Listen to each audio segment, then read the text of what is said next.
So number one, what would it be your favorite business book that you've read in the past year? Something that you've read that you've taken on board and then put into your business. If you've got any ones you can share on that.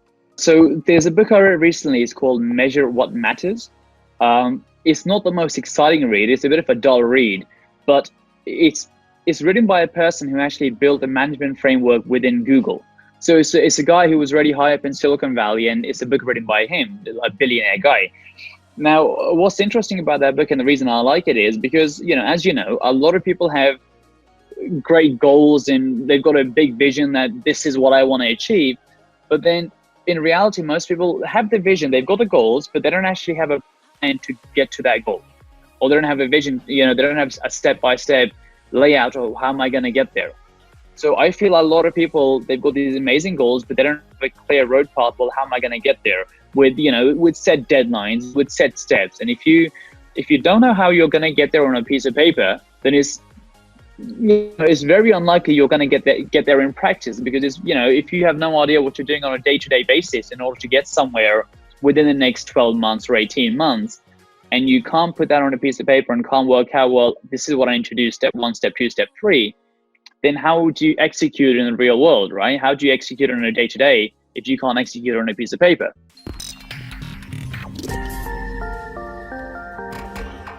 All right, welcome everybody to the Boost Hospitality Podcast. This is season 6, episode 13. And today we are going to be talking about running your business, your service accommodation business, all from an iPhone. We're going to give you some tactics and tips and some recommendation from today's guest. So welcome, buddy. If you could just take a few minutes, just explaining a little bit more, delving into your story a little bit more from where you are, from where you are now, and just take a few minutes just to say hi. If you could. Firstly, thank you very much for having me in the first place. I'll give you the long story short, which is I finished university a couple of years ago, September 2016.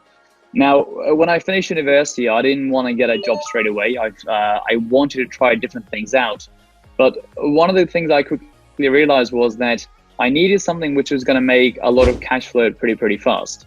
See, when I looked at the normal way of doing property, because that's one of the things I was interested in, it was great for making money if you had the time to wait 10, 20, 30 years and wait for the property prices to go up, wait for you to build up your portfolio and all those sort of things. Whereas I needed something which was going to make a lot of money now, as opposed to in 10, 20, 30 years time. And that's when I started looking at strategies within property, which was high cash flow, which made a lot of cash fast. And one of them was service accommodation. Now, with service accommodation, what I'm typically doing is I'm not buying property, but I'm renting properties and then turning them into Airbnb type lets, right? So short lets.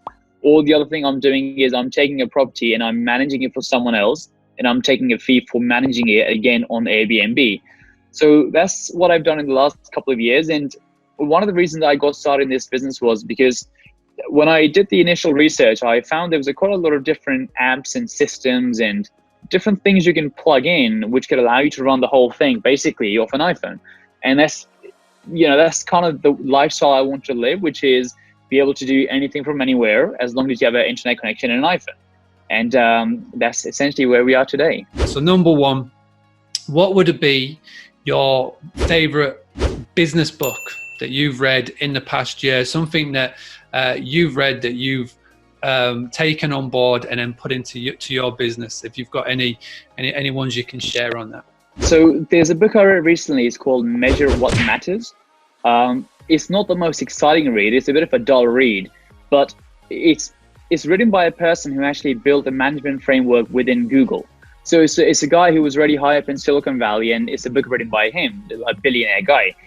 Now, what's interesting about that book, and the reason I like it, is because, as you know, a lot of people have great goals and they've got a big vision that this is what I want to achieve. But then in reality, most people have the vision, they've got the goals, but they don't actually have a plan to get to that goal. Or they don't have a vision, they don't have a step-by-step layout of how am I going to get there. So I feel a lot of people, they've got these amazing goals, but they don't have a clear road path. Well, how am I going to get there with set deadlines, with set steps? And if you don't know how you're going to get there on a piece of paper, then it's it's very unlikely you're going to get there in practice, because it's, if you have no idea what you're doing on a day-to-day basis in order to get somewhere within the next 12 months or 18 months, and you can't put that on a piece of paper and can't work out, well, this is what I introduced, step 1, step 2, step 3, then how would you execute it in the real world, right? How do you execute it on a day-to-day if you can't execute it on a piece of paper? What about yourself? Is there any quotes that you've recently come across, or is there any one same quote that you keep saying to your delegates or friends or people that are sort of you're chatting to? Anything that you can sort of pass on, and the meaning behind them is really important. So my quote, well, it's not my quote, but the quote I like, it's actually kind of in line with a book that we were just talking about. And there's a quote which is something like, if you chase 2 rabbits, you won't catch either one. And, again, it ties back to the whole conversation we just had, which is a lot of the times you're trying to do so many different things at the same time that you're all over the place. And, like the quote said, if you try to chase 2 rabbits, you're not going to catch either one. And it happens all the time. I do it all the time. A lot of people do it all the time, which is you get an opportunity and you want to go after every single one. And you end up taking too much on. And, what happens is now you're giving everything 10% of your attention as opposed to maybe 50 or 60%. And obviously, if you spend less time doing that one thing, it's going to take you a lot longer to get good at that one thing. And, I think in business, if you're very, very good at some aspects, that's probably better than being okay at a whole bunch of things. That's kind of my take. Who do you look up to? Who do you follow? Who do you try and replicate, I guess, in everything that you're doing in the business world? Purely from a business point of view, I think Gary Vaynerchuk is probably one of the best. I don't know if you follow Gary Vaynerchuk or not, because see, a lot of business people who are good on social media, they were already famous, and then they also do social media. Gary Vaynerchuk is one of those people where he made himself from social media. So he wasn't already famous and then he jumped on social media. It's like he built himself, he made himself famous using social media. What I wanted to do, and I did sort of give you a precursor, I asked for 3 app recommendations that you use pretty much on the daily or regular enough that you can pass on. A lot of these will probably be ones that a lot of people know of, but there may be 1 or 2 little bit of gold from this. So we'll start with the first one. An app that you use that is really important for your business to succeed and grow. You only really need one big one, which can do a lot of things. And then these add-on ones, it helps. Like it helps to have the add-on. So if someone's going to just learn one and just take away one, I would say the channel manager. And the one I use is called Guesty. I don't know if you're familiar with Guesty or not. This is a very common question, which is, what's the best channel manager to use? I don't know if you get that a lot as well. And people ask all the time, what's the best one? And in my opinion, there isn't really a best one. It's more so, what features are you looking for? It's kind of like a car, like what car's the best, right? One's faster, one's more comfortable. One has more seats, one has 2 seats. It's like, there isn't a number 1 ranked car. It's based on your preference and based on what your needs are. Again, it's a very, very, very common question. Who should I have as a channel manager or whatever? I've even done a blog on it, booster.co.uk/PMS. There's a ton of them in there. And yeah, Guesty is obviously one that's just come on the radar, but that was a very, very good recommendation of it. And obviously you're not an affiliate. You should be. If Guesty are watching, I really should be. then get into I it. really should be. So delve into Guesty a little bit more. Then does it?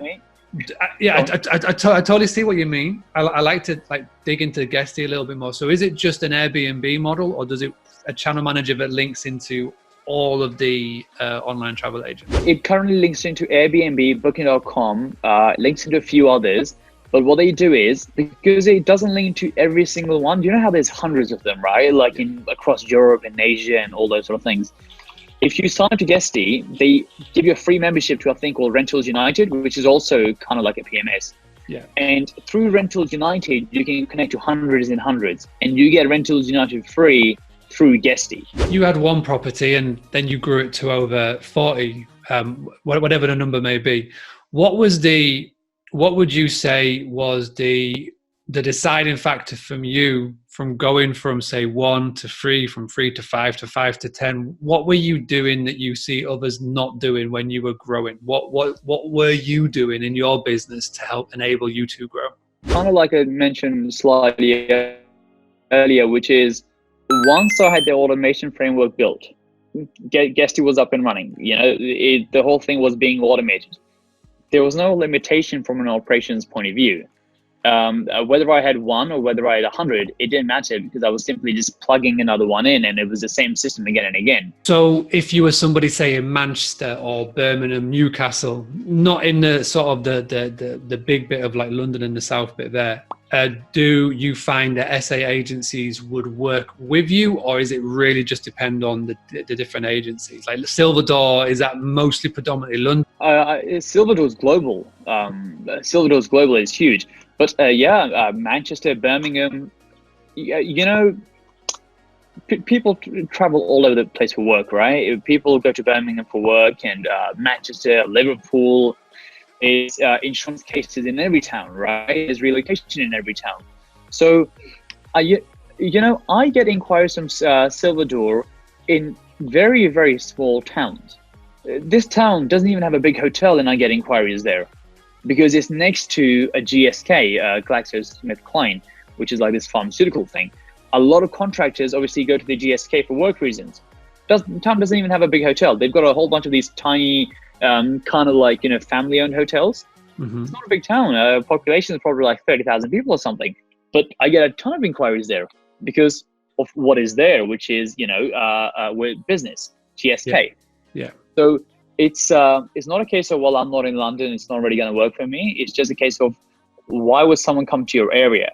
If there's no reason for someone to come to your area because you're in the middle of nowhere and you've got no business and you've got nothing, well, then it's going to be a bit hard for Silverdoor to put someone there. There's no one there. Do they plug straight in to Guesty, or do you have to have some form of manual? It's a bit manual because with these agencies, they normally send you an email saying, we're looking for 2 months, we're looking for 3 months. And then you have a look at your availability and then you let them know. And if you can get them in, you would then manually put that booking into your channel manager. And then it would sort of run like normal, but you would have to manually adjust that in rather than them automatically booking, because there's a bit of a back and forth in terms of availabilities and a number of guests and those sort of things. You've obviously then starting to grow your business, your own personal brand business, and now you're obviously hiring your own VAs. So you've got Guesty and whatnot. So how would you say that your business breaks down from the people that you hire to automation? Would you say like it's a 70-30 split from automation to people that you actually hire, or is it a little bit more 50-50? Where are you right now with what you're doing to like grow your business as well as your personal brand? Even within Guesty, there's a lot of automation. Even within Guesty, I've seen other people's Guesty accounts and they're completely different to mine, because it's Guesty is a platform, but it's kind of like the analogy I use is friends of mine, they work in banks and stuff, right? And if you give them Excel, the amount of stuff they can do in Excel is like ridiculous. Like they do some like crazy shit with Excel. Whereas all I know how to do with Excel is sum and average. That's all I can do with Excel. Yeah. I know how you can add it. I know how you can divide it by the thing. Yeah. But some people do some crazy shit with Excel. It's like, you press a button and 5 million things happen at the same time. Guesty's kind of like that, or any channel manager is kind of like that you can customize it to how you want it. So my VAs spend hardly any time doing service accommodation stuff. I'm tempted to say, I don't know the exact time, but it's hardly any time. It's the only time they already spend is if I get a call from an agency and they have to, get something booked in. That's pretty much the only real thing they do, because there's a lot of automation, and we'll speak a bit more about the systems as well, because you can do some very, very small things, which will save you a ton of time. What would you say to somebody who goes, Ahmed, I do my own laundry. So guest house owner, rental owner, I don't care. I do my own laundry to keep the cost down. What would your comeback be to them to sort of sway them otherwise? The reason a lot of people do their own laundry is because of this whole cost issue, right? Which is, well, I don't want to pay that much money. If you start hiring linen, the problem is if you've only got one unit, and I'm going to make the assumption that if someone's asked this question, they have few units. They don't have that many, maybe one or two. Yeah. I don't know if I'm correct or not, but that's what I think. Yeah. Yeah. Is that fair to say? Yeah. Very accurate. Yeah. Because when you have one or two, you have higher costs. Because if you're going to get someone to deliver their linen, then it's kind of like Amazon, right? you only get free delivery if you order more than £40. If you order £2 worth of stuff, they don't give you free delivery because it's not worth them delivering for free. So here's my thing, which is a lot of things in business get easier as you grow. As you take more and more properties on and you have more money coming in, linen over multiple units gets cheaper, right? Your staff, the cost spreads because now you've got one person managing 10 as opposed to one person managing 1. My focus would be hire the linen. You're going to make less profit right now in the short term, but spend your time building up the business. Because if you can take more units on, and that is your ambition, if that person said, well, I only want 1, I don't want more than 1, I'm happy with 1, well, then carry on doing the linen. But if you have the ambition of actually building a business here, give up the short term. In the short term, give the money up. Final question. I ask everybody this. What is the one mistake that you see people when they come into rental accommodation, service accommodation? What's the one big mistake that you see people make? Trying to do everything themselves.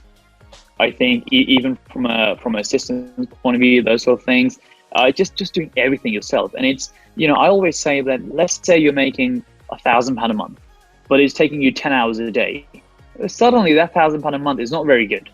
Whereas if you're making £1,000 a month and it's taking you half an hour a day, that's very, very good. Perfect way to end, seeing that it is all about the direct bookings and all about building your list, doing the things that you can do to capture the email, start to nurture your guest and do whatever you need to do. And if you want to get more tips, if you are watching this about direct bookings, then just head over to Boostly. The blog is there. But Ahmed, if anybody wants to find out more about you, where you're speaking, what you're doing, the words that you're saying, how is the best way to keep in touch with you? They can go to my website, which is just my name, ahmedkhan.co. It's not .com, it's not .co.uk, it's simply .co. And my email is there if someone wants to have a conversation or something, or if someone has a question here and there, feel free to just send me a message and I'll get back to them and we can take it from there. Nice one. All right. Really, really appreciate that. There's so much. And like it's always the case with one of these, when we do an episode where so much information is thrown at you, it's easy to get overwhelmed. So I will make sure that there will be a full blog post on this and we will document and we'll link up everything that Ahmed has mentioned. We'll talk about Guesty and Silver Door and everything that we have covered today. But I just want to say thank you so much for tuning in. If you could do me one big favor, if this episode has been the one that you have liked the best, please get out in touch. Go onto iTunes, leave one of those reviews and talk about it.